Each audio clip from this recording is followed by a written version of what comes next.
Nsakina is a traditional Ga community with a population of about 1,000 people. The fast developing suburb is caught up in the urban sprawl.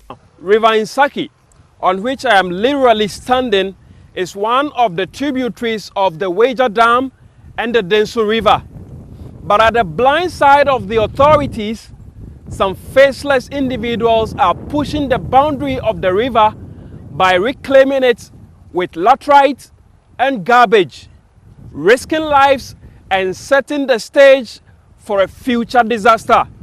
Land guarding is a major problem here, and lives and property have been lost as a result.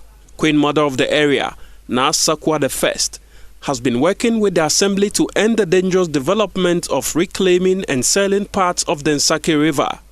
But so far, nothing has changed. Developers are busily filling parts of the Nsakina River with materials to put up a fuel station.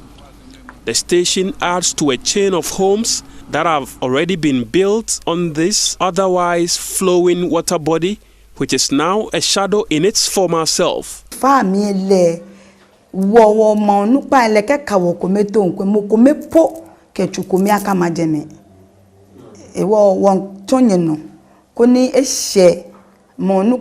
We are sending a message to government to come in and stamp its authority to stop the reclamation and sale of the land. A scientist at CSIR, Mr. Amechichi, says the practice has the potential of impacting the rate of flow of river with devastating effect. When there's flash flooding, that is sudden rain, with sudden intense rainfall, it leads to severe flooding that may wash away properties, destroy property, redistribute contaminated water into people's homes, contaminate wells that serve as drinking water for many people in poor areas in the urban areas.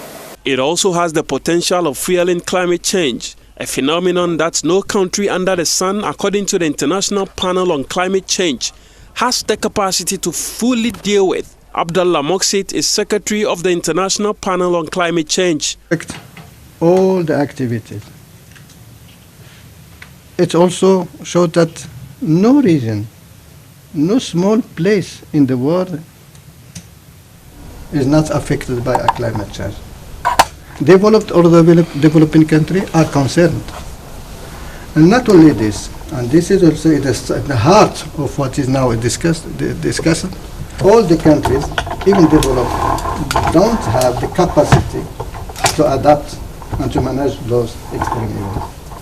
Special Envoy for Science and Global Policy at the International Science Council, Dr. Flavia Schlegel, is concerned about the impact of the practice on the ecosystem. The question with reclaiming the river is, are you getting together as communities along these rivers, because there is upstream and there is downstream? So are the people from upstream talking to the people from downstream? Are you aware that you're not polluting the river through what you put in the soil when you grow your plants? Are you overfishing your river? Are you taking away water in season where you actually should keep it in the river?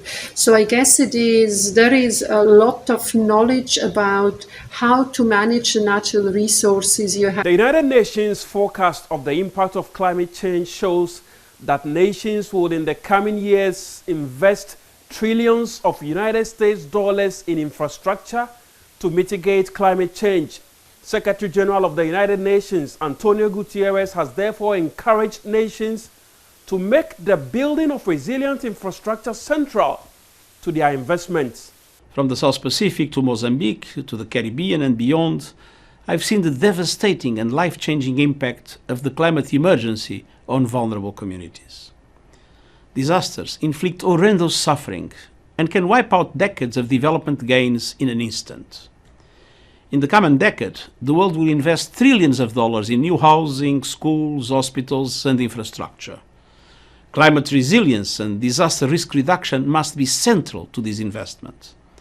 There is a strong economic case for such steps.